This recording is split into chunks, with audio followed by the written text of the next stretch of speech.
Who drops out of school these days, especially in post-war times? You're a disgrace to our family's legacy. Don't pretend you belong here as my son's wife. Invited with my husband to my sister-in-law's wedding, I faced my mother-in-law's academic snobbery. She looked down on me, a dropout, with disdain, treating me as less than human. Her words cut deep. You don't belong here. Just leave. With a forceful tug, she ripped the corsage from my chest, crushing it underfoot. Little did she know, her cruel words would set off a chain reaction within the family. I'm now 28, married, and working. My husband and I both hold jobs. I made the decision to leave school in 9th grade, though my resume bears the mark of dropout. Life's twists led me to a career in an international company.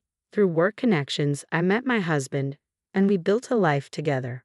While every member of my husband's family boasts a strong education influenced by my mother-in-law's academic standards, my husband and sister-in-law never flaunted their schooling or judged others by it.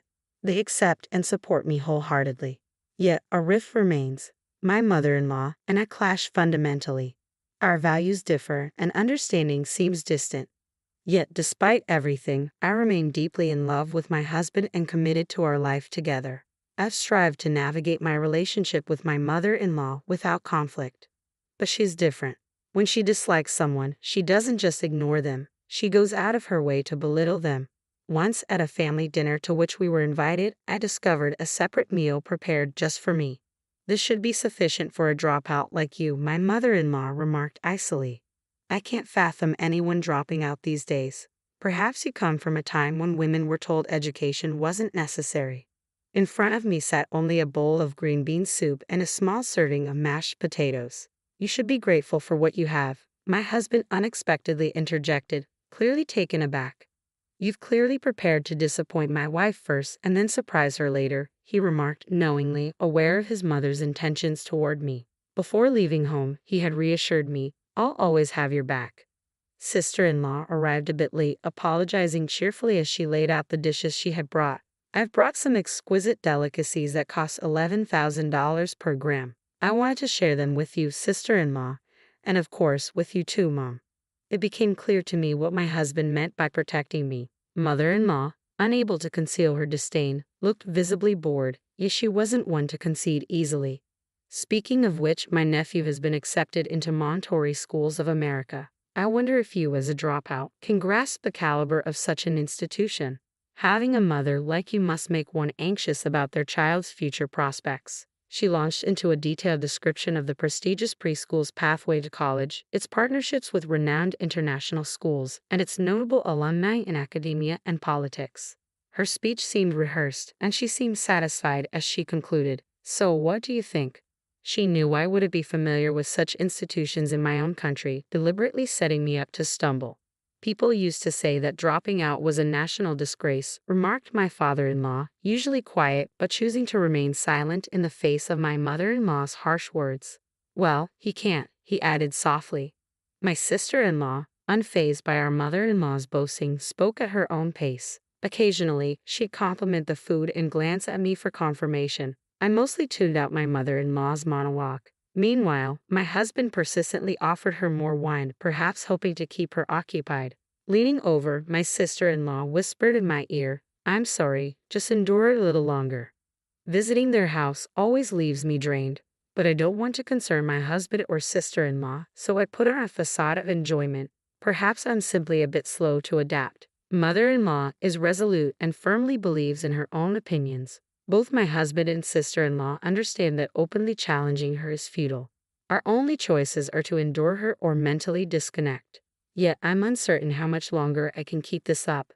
I endure her hurtful comments, especially since her mistreatment extends beyond occasional visits.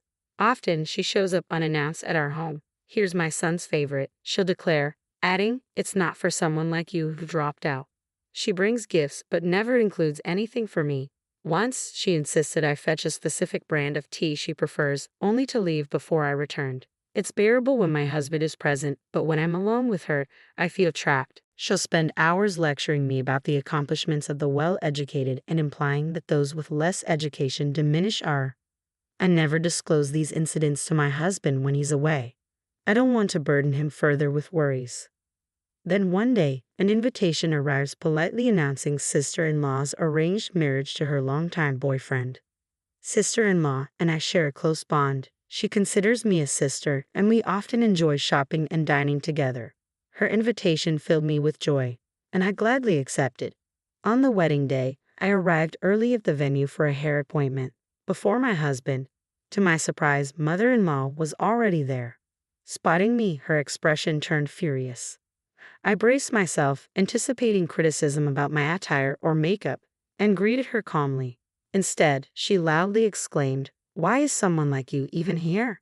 Her words echoed through the venue, exposing her academic elitism even at such a solemn occasion.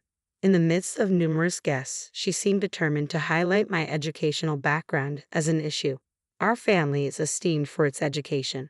Everyone here is accomplished, except you, who dropped out. How can you sit among us? Her words cut through the air, carrying the weight of her disdain. My daughter has even expressed regret for considering you a sister. She only wanted your brother here and hoped you wouldn't show up, she added, her tone sharp and unforgiving. Please remove that tacky corsage, she demanded, then forcibly tore it from my chest and crushed it underfoot. It had been a gift from my husband, chosen with care. Shocked and hurt, I turned away from my mother-in-law and hurried out of the venue. I ran until my heels threatened to give way, finally stopping to catch my breath on a nearby bench. As I scrolled through messages and photos with my supportive sister-in-law, I tried to steady my emotions. Reflecting on her sincerity, I felt ashamed for briefly doubting her amidst my mother-in-law's cruelty. I resolved to adjust my approach and return to the venue to partake in celebrating my sister-in-law's joyful occasion. However, upon my return, my mother-in-law's harsh words greeted me. "How dare you return with that dropout face? Don't you understand what dropout means? There's no place for dropouts here." With a forceful kick, she knocked over the chair bearing my name in the bride's family section. Tension hung thick in the air as her behavior unnerved everyone, particularly since the majority of guests had already gathered. I remained composed and took my seat in the guest section. "Unbelievable. Are you out of your mind? Well, maybe expecting a dropout to grasp social norms is asking too much," she sneered, sparking derisive laughter around her. Just then, my visibly flustered brother-in-law hurried in. She's the president of a key business partner we work closely with. We have a strong professional relationship, and I personally invited her, he declared emphatically over the commotion. Actually, I had contemplated pursuing education until my final year, primarily to fulfill my parents' expectations of high school graduation. Yet in this modern era, it didn't align with my aspirations. Why attend high school without dreams or ambitions? What if my presence denied someone else a chance? Wrestling with these thoughts, a caring teacher intervened and suggested I explore the world. With their support, I prepared to leave the U.S., embarking on a journey that would reshape my perspective. In the U.S., merely taking the gap year can sometimes be seen as a mark of failure in life. However, I discovered that this isn't universally true. Around the world, learning can occur at any time, and formal schooling isn't the sole pathway to knowledge. I came to understand that languages aren't merely acquired but necessitated by the act of learning as required. I found fulfillment in living and working in diverse environments, cherishing cultures that valued individuals beyond their educational background or nationality. I returned to the U.S. briefly at my parents' request but soon resumed my travels between the U.S. and other countries. Discovering my passion, I established a U.S. subsidiary for a foreign company at the age of 23, 5 years ago. My company became a significant business partner with my sister-in-law's husband's company. When my sister-in-law extended a wedding invitation, it sparked a debate over whether to invite me as a family member of the bride or a business partner of the groom.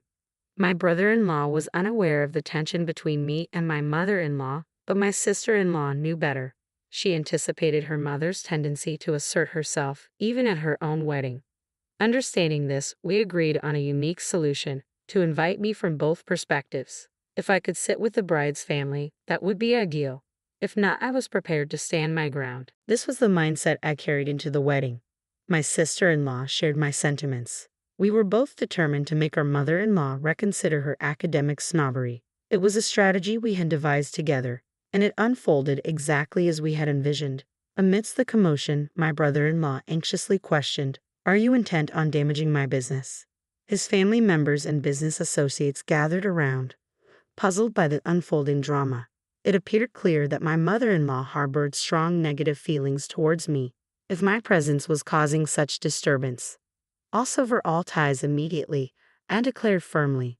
Ah, so you finally understand. Then kindly end your relationship with my son at once, my mother-in-law retorted sharply. Very well. If my husband desires it, I will comply. However, please remember that severing all ties includes the business relationship with your daughter's future husband. My mother-in-law remained unruffled by my statement, seemingly believing she had no association with a CEO's wife. However, my brother-in-law and his family appeared visibly distressed. Some bowed deeply, offering apologies to me and some urged me to reconsider, while others confronted my mother-in-law, holding her accountable. Amidst the uproar, my sister-in-law arrived and was incensed when she learned of the situation. I was exasperated by my mother-in-law's academic elitism, but I hadn't realized her ignorance about business operations. No matter how educated someone is, if they can't apply that knowledge, they're worthless to society, she explained to everyone, highlighting the potential fallout of losing crucial business partnerships. My brother-in-law vented, "Do you want to destroy the livelihoods of hundreds of employees? Are you the harbinger of doom? My presence is ruining all happiness here. Leave and never return. I no longer consider you my mother," declared my sister-in-law. "I have no plans to leave my wife. If anyone's cutting ties, it's me with you, Clyde," my husband added firmly. "She's not involved. Get her out of here." With that, my mother-in-law was escorted out of the venue. Despite the dramatic start, my sister-in-law's wedding and reception proceeded smoothly. It was an unconventional prelude, but the ceremony itself was beautiful, filled with joy and celebration. The newlyweds postponed their honeymoon due to work commitments but wasted no time addressing the issue with my mother-in-law. They took legal action through a lawyer, formally severing ties. Meanwhile, my brother-in-law's family also sued her, viewing her reckless behavior as a threat. My husband and I documented our decision to cut ties, outlining conditions that included no contact or approach, which our lawyer conveyed formally. Despite this, our business relationship with my brother-in-law's company remained unaffected. Upon hearing of these developments, my mother-in-law attempted to reconcile with the newlyweds but resorted to stalking them instead.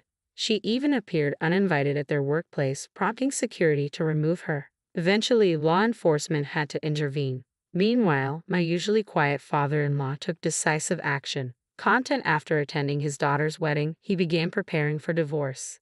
When my mother-in-law returned home after an absence, he broke the news to her, provided some money, and asked her to leave. He had endured my mother-in-law's behavior in hopes that she would change, but witnessing his children's frustration, he realized he had reached his limit. Giving her money and sending her away was his last gesture of kindness, though she quickly wasted it. Despite her boasts of education, she had little understanding of the challenges faced by a woman living alone. It wasn't until she experienced it firsthand that she realized the harsh reality. Now reportedly residing in a dilapidated public housing unit, she faces a stark contrast to her previous life. Sometime later, both my sister-in-law and I became pregnant. We moved closer to each other, drawn by community support and welfare benefits. Our family has grown closer than ever. We aspire for our children to grow up in an environment free from prejudice and discrimination. Above all, our greatest wish is for their health and happiness. This is where our story rests for now. My father-in-law visits us regularly, maintaining a supportive presence since our family dynamics shifted. Each day feels perfect and filled with